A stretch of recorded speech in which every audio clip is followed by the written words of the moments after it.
প্রিয় বন্ধুরা, এই যে আপনারা দেখতে পাচ্ছেন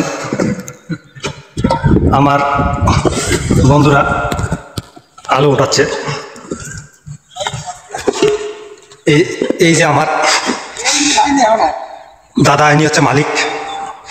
কি দাদা, আলুর ফলন কেমন হয়েছে? এই তো আলু ফলন মোটামুটি, কেমন বেশি ভালো হয় নাই তো এই বছর। আর আলু ওটা শেষের দিকে না?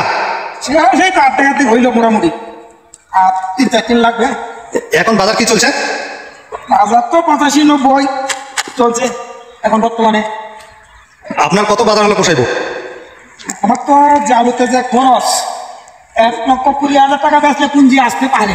আচ্ছা, আমার তো সবই আছে মিনিমাম তবুও 1.5 লাখ টাকা বাজারটা লাগে, তাই না? হইলে মানে যে সারা জীবন খাটনি খাটতে যাই হোক, পয়সা যদি আসে আর 20-25,000 টাকা খরচ হয়ে আছে।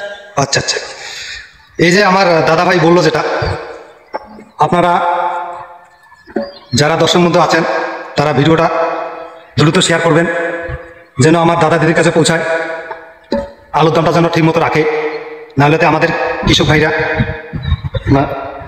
মরে যাচ্ছে। Thank you. এই যে আর এক কৃষক কাকা কাছে চলে আসলাম। কি কাকা, আপনার আলু তো ফলন ভালো দেখতেছি ওই দাদা থেকে। কত প্যাকেট আসবে বিঘা? 80টা। তাহলে বাজার এখন কেমন চলছে? 80। আপনার কত কত বাজার হলে পোষাবো? তবু কত বাজার লাগে? কত?